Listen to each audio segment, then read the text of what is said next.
Chapter 3 The Birth. Ever saw Deacon's black, furry butt in the air poking out of a bush at the edge of the yard? He came up next to him and poked his head through the same hole in the bushes. "What do you see?" "I don't know, but there are animals all around." "What do you mean? I don't see anybody," Ever said, looking at the edges of the woods where it came against the yard. "Over there." Deacon's eyes and nose twitched to the right. "In the branches. Redtail." Ever looked and saw a red-tailed hawk, as still as the branches themselves, perched near the trunk where he could peer directly at the door of the shed. "Over there, too." Deacon looked at the doggy door as it shuddered slightly. "The master's dog is right behind the door, I think. And there are others." Ever sniffed the air, and sure enough, he smelled several other animals near. "Is she in the shed, the mother ferret?"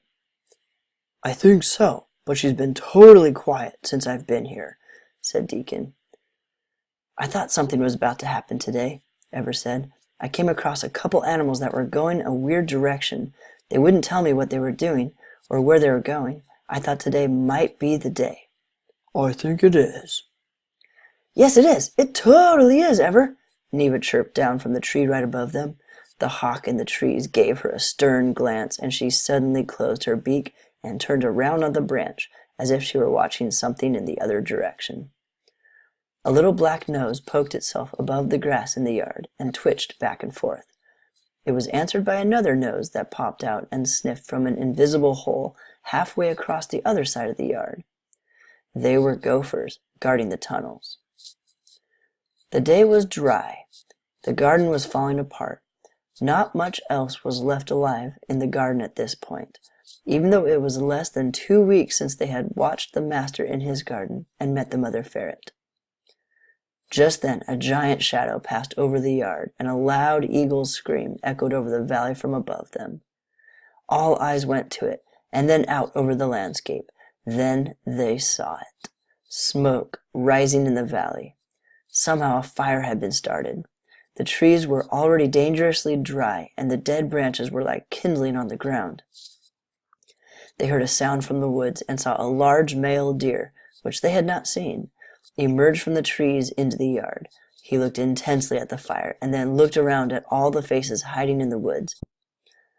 He said, "We can stop that fire, but it will need all of us to help. If the fire is not put out now, it could ravage the whole valley, and there won't be anything left to protect." He reared up with his front legs and bugled before he galloped down the hillside into the valley. All the animals turned and followed him. The dog barked wildly from just inside the door, and the master opened it. He looked down into the valley and said, "Oh, dear God, help us."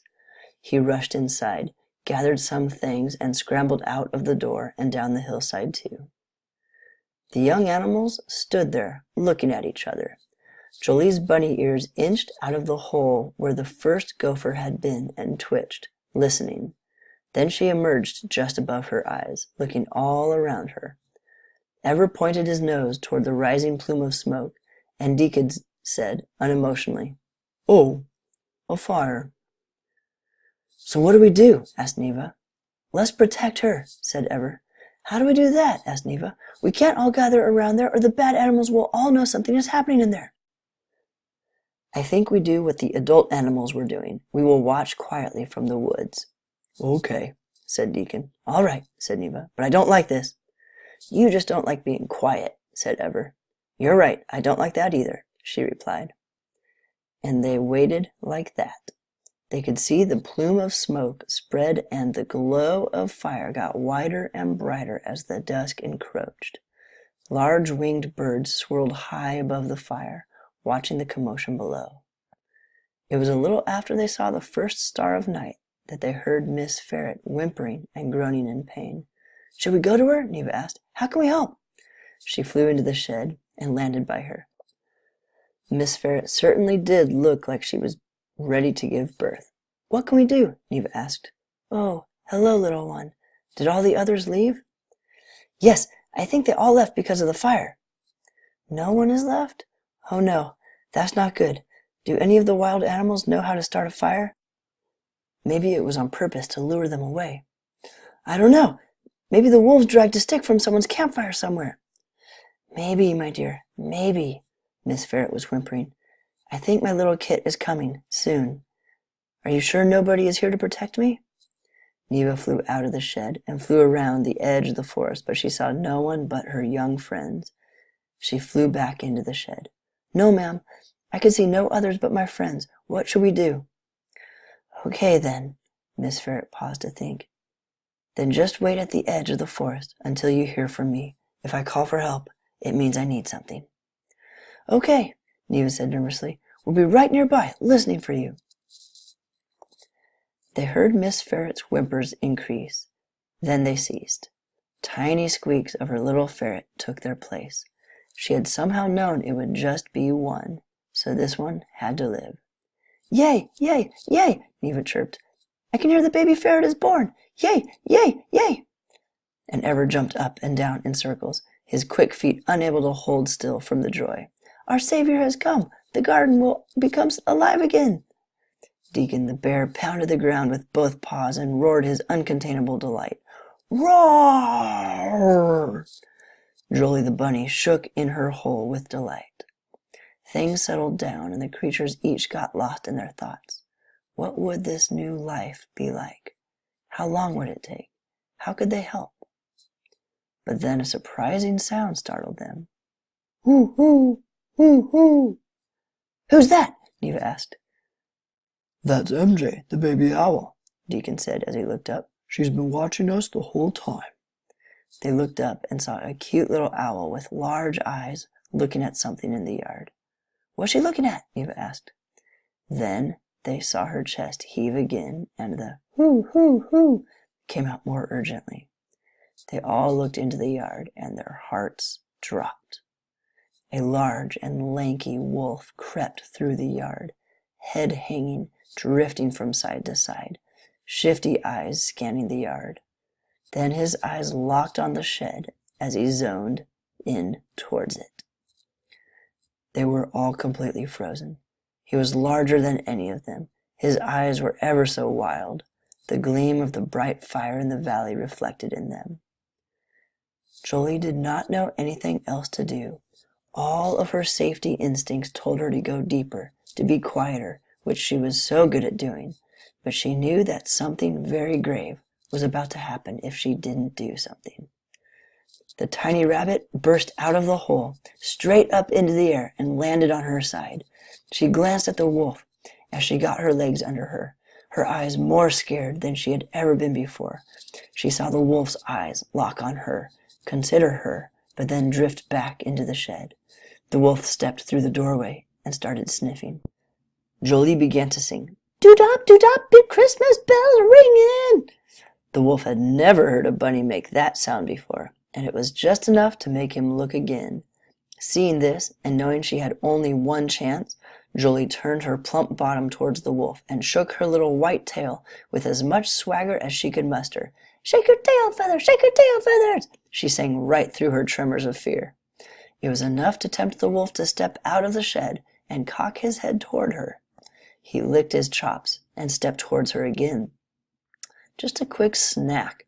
This one would be easy, he thought. "I see what you're doing, little one.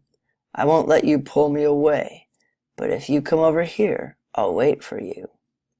This distracted the wolf enough for Deacon, Ever, and Neva to lumber, dart, and fly to the shed where the wolf could not see. If they wanted to get in, they needed to make the wolf step away from the door. The next thing they knew, the whole shed shook and echoed with deep thuds.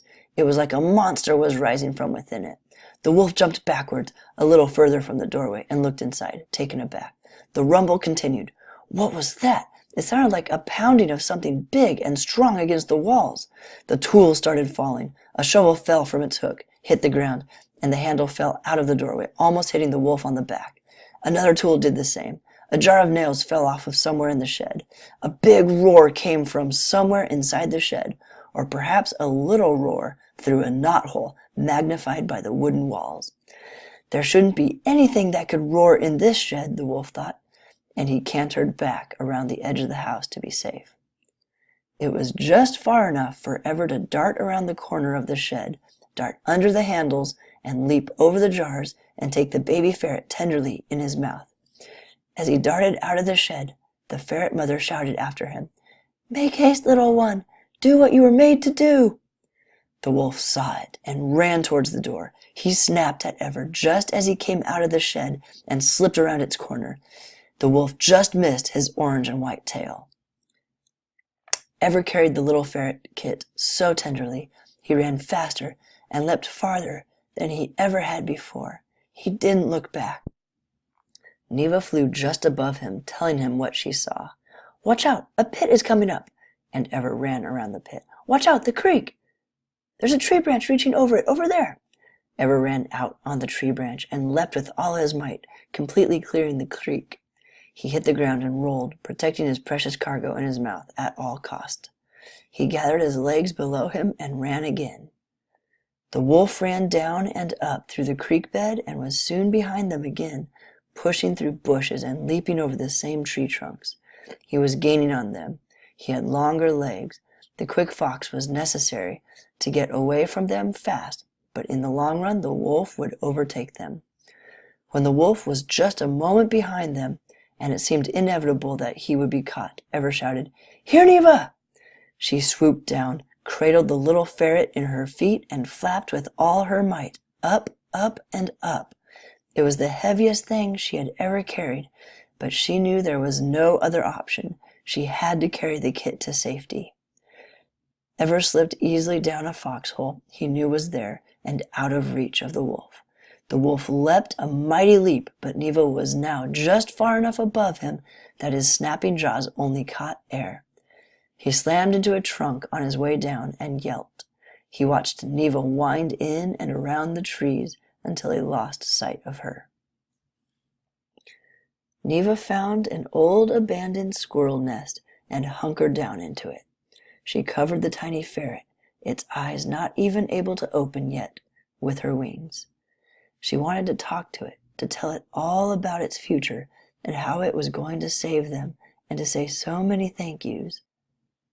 But she held her tongue, for she knew now was not the time to talk. It took everything in her to stay quiet, but it was okay, because as she sat there just looking at it, she saw the tiny furry body breathing, wiggling, pushing his nose around against her soft feathered chest. She would take good care of him until he was safe. She wondered if a ferret had ever slept in a nest in the branches or been cuddled by a bird. She silently thought, "What is it like, little one, to be in a strange place you do not recognize, with creatures you do not even know? But don't worry, you are the garden's, and the garden is yours. And we will do our best to do whatever you and the master tell us to do to bring life back to the garden. Teach us how to be tamed by him someday. We don't want to be wild anymore. Teach us someday how to be his pets."